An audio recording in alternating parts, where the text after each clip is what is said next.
Welcome to EPG Pathshala lecture series for architecture students. We will be covering the aspect of safety in high-rise buildings, and this will be divided into two parts. We will be talking about fundamental aspects of safety, and then we will explore how these safety aspects are applied to high-rise buildings. The fundamental concepts of safety are divided as fire and life safety, which is what is covered in National Building Code, and what we will do as part of this series is that we will try and understand at a macro level what are the various aspects related to fire and life safety as viewed from the perspective of the National Building Code. As you must be knowing, National Building Code has been evolved to address specifically the issue of life safety and fire safety for buildings of all categories in any city or in any location, and this is what we will be looking at in detail now. One of the other important things to understand is there are two parts of how a safety is managed or specified or implemented in a building. One is called a code, which is of course the National Building Code is one such example in India. There are other codes which are used all over the world, and then we will also look at how these codes will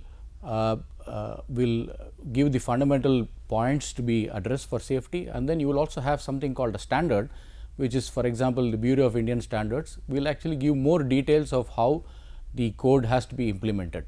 So, these two are very important before we address the issue of safety in a high rise building. So, what is a code and what is a standard? This is one example given by the National Fire Protection Association from the United States of America. What they mean, a code is a model or a set of rules that knowledgeable people recommend for others to follow. It is not a law, but it can be adopted into a law. For example, the National Building Code has been adopted by several states in India as a legal code which has to be implemented, and this basically tells us what to do. So, code which tells us is something which tells us what to do. A standard is more detailed, and it actually tells you how to do what to do, and that is the difference between the code and the standard. It is something more in detail. We will just understand how what this means by looking at an example. The NBC provides the framework for addressing all aspects of fire safety, that is fire prevention, life safety and fire protection. By looking into several sections, relevant sections of the NBC, various factors that need to be considered can be understood. And then you also use the Indian standards, Bureau of Indian Standards, to find out how we have to implement that in more detail.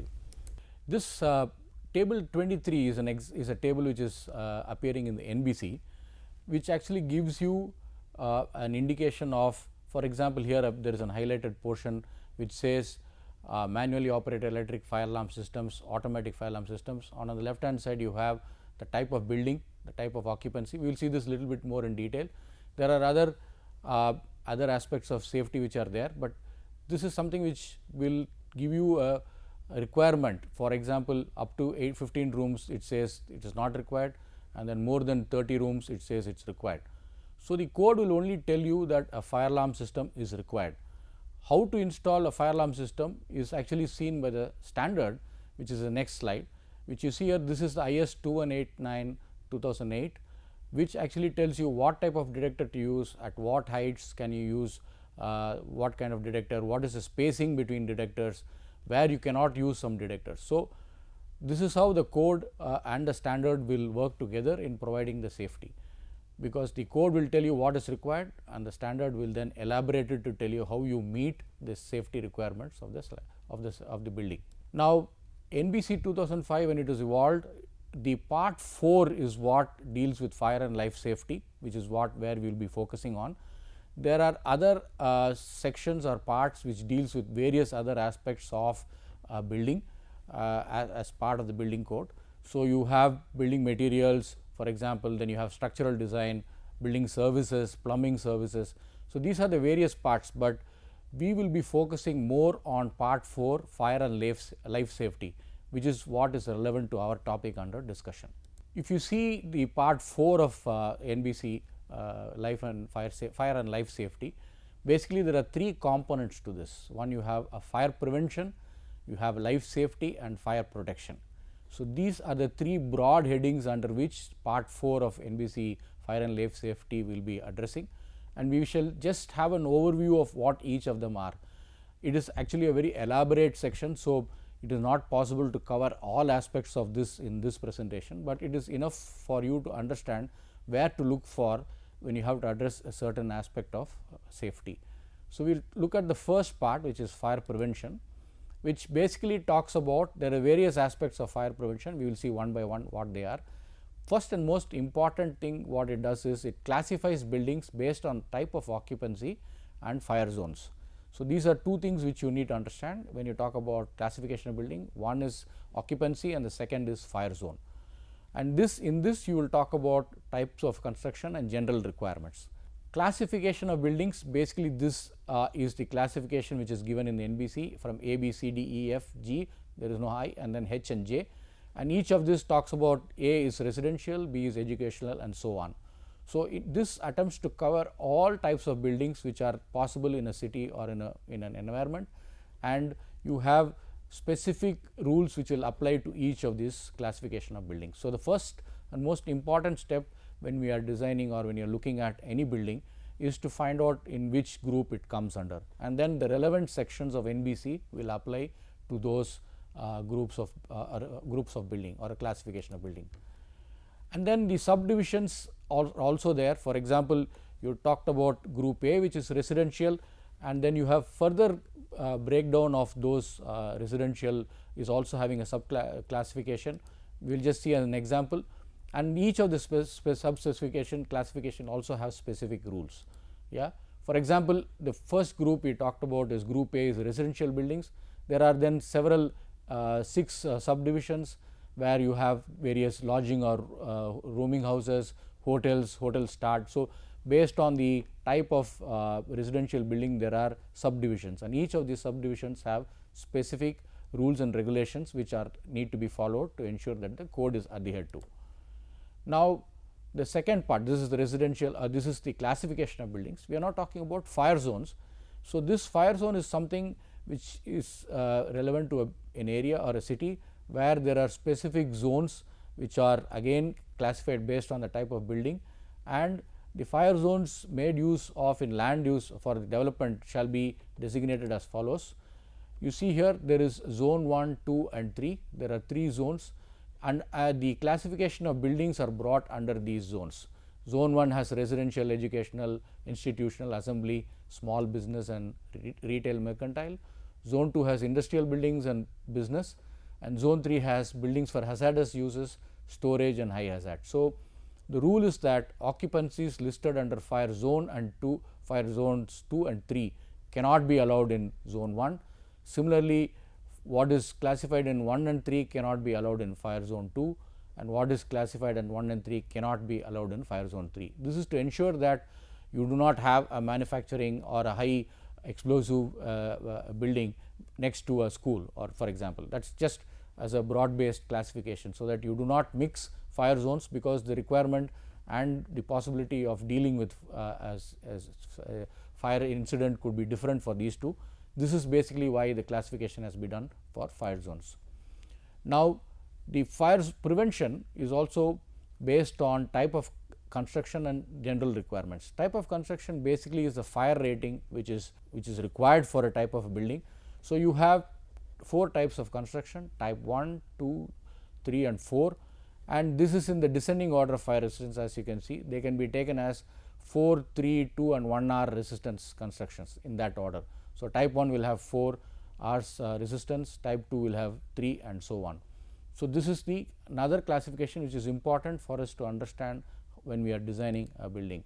This is another table which is available in the NBC, which is the floor area ratios for occupancies.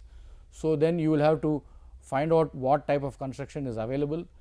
Residential in type 1 is unlimited. So, you can actually have, there is no restriction on floor area ratio, but if you see here the other types of buildings, there are specific floor area ratios. So, the way we do it is we understand where the type of construction is and what kind of occupancy, and based on the type of construction you will find out what amount of area you can build in that specific area. in the specific location. So, that is important. So, this is something which will ensure the person who is designing to understand how much area he can go in a specific location. Now, similarly, there is a connection between the fire zone and the construction type. So, buildings erected in fire zone 1 shall be in either 1, 2, 3 or 4, whereas building erected in fire zone 3 shall conform only to construction type 1 or 2. So, this is something which you will understand when you look more into detail in regular use, but these are the guidelines which you need to understand, that you need to look at when you are looking at designing a specific building. Now, there are lot of materials which are used which will impact the type of construction. So, the NBC actually provides detailed tables from 2 to 18. So, there are various data regarding fire resistance of various building components such as walls, columns, beams and floors.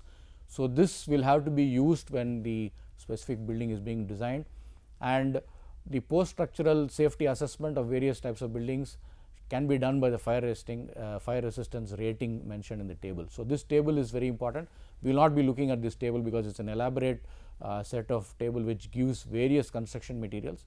You can look at it in the NBC table 2 to 18, which is available on the net itself. So, we will not go into that detail, but this is something which is available for people to design and find out what a fire rating they have, and based on the fire rating what they can use in that particular building which they are being designed for.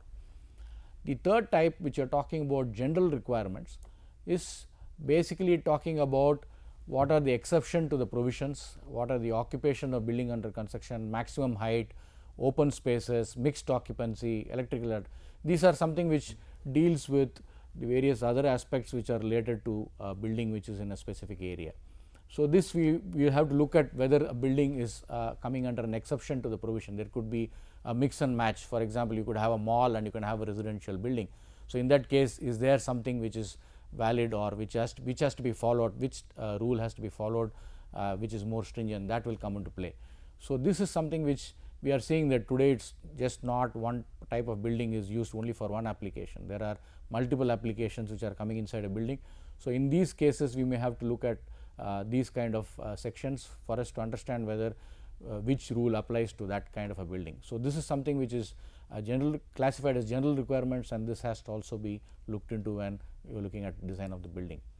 Now, the other parts of this is air conditioning and ventilation, venting of smoke, surface interior finishes, glazing and skylights. So, like I mentioned before, this presentation cannot cover all these points. So, some of these which will be applicable to high rise buildings, we will deal with them in the next presentation. So, this is just to make you aware what are the various other aspects. First we talked about classification of buildings, then we talked about fire zones, then we talked about rating, the fire rating which is applicable, and then we are talking about the other aspects of safety which needs to be addressed while designing the building. Now, the fire prevention, all this we talked about are basically design components which help us to ensure that fire does not take place. So, that you are preventing a possibility of a fire. If you use proper materials, if you use them to ensure that your rating is available, you will possibly prevent fire from happening. So, you have classification of buildings which are basically the general standards for safety and specific standards. Fire zone, which has we talked about type of classification of building and type of construction, and type of construction has fire rating and fire rating for materials used. So, this is basically the summary of fire prevention, which is the first part of the NBC. Now, going on to fire and life safety, we are talking about life safety, which is the aspects which are covered under life safety is what happens if there is a fire. The first part we looked at how to prevent fire. It is always you cannot say that fire will never happen. So, we have to design the building also to ensure that we meet the evacuation standards. You ensure that people, if there is a fire, will be taken out or evacuated out safely. So, there are clauses from 4.1 to 4.18.2. So, this talks about various aspects, general exit requirements, capacities of exits, arrangement of exits, where are the exits located, how do you have an emergency exit, how do you ensure that people are able to locate the emergency exit. If you have seen, if you have gone into a theatre now, you will find that today they announce that there is a fire exit available. So, that people are aware. When you look at public buildings, you may not know where an exit, fire exit is there. So, this has to be properly illuminated and direction has to be given, because when there is a fire, most important thing to note is there will be a lot of smoke, visibility will be very less, and people have to know how to get out of the building and they should not get trapped. So, these are the things which takes care of ensuring that people are able to get out of the building. So, these are the various points. We will not go into each one of them, but this is something which we need to understand. So, this covers almost all the points related to the life safety. Like I said, it is more to deal with how people can come out of a building when there is a fire. What is a refuge area is how many, if you have a multiple very high rise building, we will talk about this in the high rise building, you have to have that there are adequate areas which are there for people to gather and then come down, because everybody cannot come down through the stairs at the same time through the emergency exit. So, this is a topic which has each of these headings have got specific points which needs to be addressed. What is a ramp? How do you pressurize the escape route so that smoke does not enter? So, this is an elaborate point which it is too much in detail to cover, but it is enough to understand that these are the various points which we need to look at life safety. So, this some of these aspects we will be taking it up in how these are applied to high rise buildings. So, that is something which we need to we will look at it in detail. We are looking at the last part, which is fire protection. So, we talked about the first part is how they are classified, second is the fire prevention, first is fire prevention, then life safety, and third is fire protection, which also ensures that there is detection of fire, there is putting out of fire, which also happens automatically, so that both property and life can be saved. So, when you talk about fire protection, we are talking about two components. One is active, which means that you are using water or chemical agents. There is automatic fire extinguishing, there is manual fire extinguishing, and there is a passive component where again there are fire doors which helps to compartmentalize two areas. So, basically when you have multiple areas in a building, you can put a fire door between two areas, so that fire in one area does not come into the other. So, that fire door will have a rating.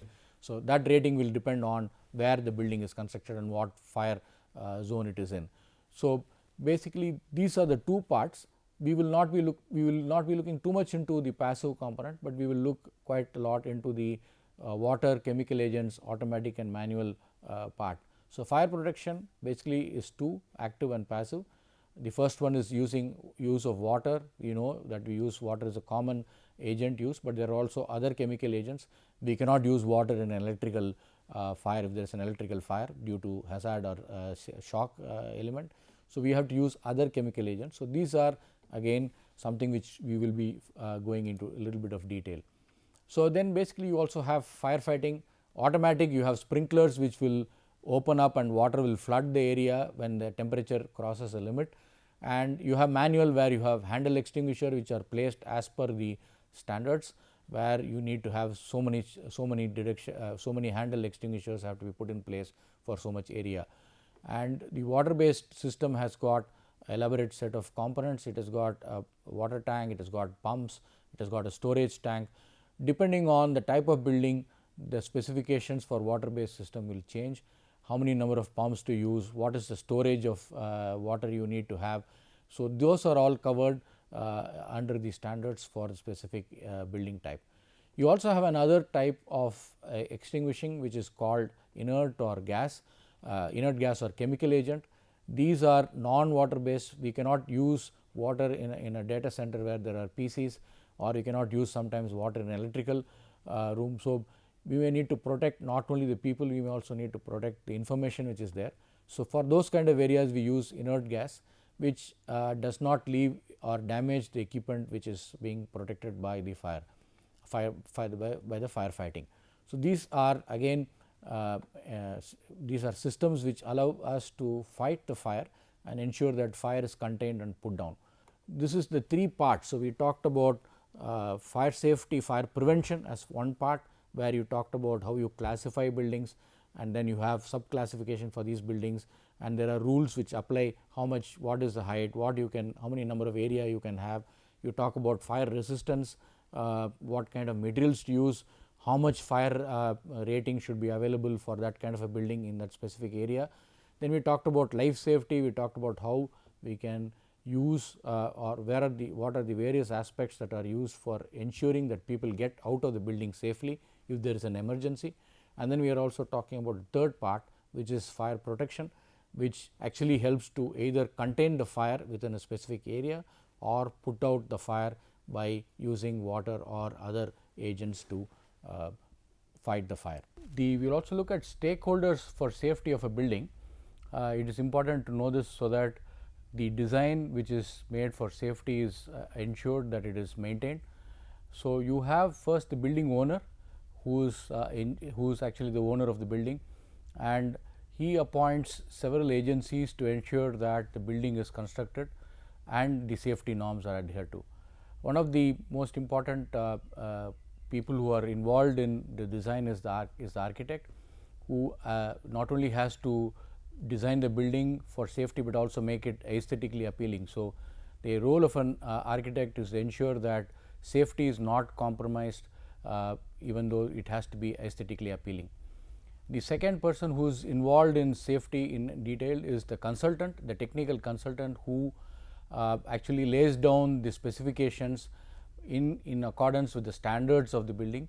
So, he basically gives out the bill of material, how many directors, what are the different pumps, what are the different equipment needed for ensuring that the safety is adhered to. And then you also have the project management consultants who are involved in ensuring that the schedule of completion of building is maintained. So, these people also play an important role, that when there is a building being constructed and the project is being is evolving, there will be always changes in the building requirements, and in these building requirements they have to ensure that the safety standards based on which the building is being designed is not changing at all. So, the project management consultants is another stakeholder for safety apart from the architect and the technical consultant. Then you also have the system integrators or the contractors who install these equipments based on the specification. So, these people have to be knowledgeable in installing the safety equipments to ensure that there is not any deviation in their way of method of installing or commissioning the safety system, so that the safety is adhered to. Once the project is completed, the building is then handed over for use, and then you also have another set of people who maintain the building, and these are nowadays called as facility maintenance team or facility managers, who actually run the complete building right from all services up including the safety. So, these people have to ensure that the safety systems which are deployed are maintained and run properly, so that any change or any malfunction of equipment related to safety is corrected immediately, so that the building is maintained safely for the whole period of its occupancy and service. So, these are the most important aspects of the ensuring that the stakeholders for safety, the architect, the building owner, the technical consultant, the system integrator, the facility management team, and the service team which ensures that any complaints are rectified. So, these people are important to ensure that the safety which is designed initially is also maintained throughout the building life. Thank you very much.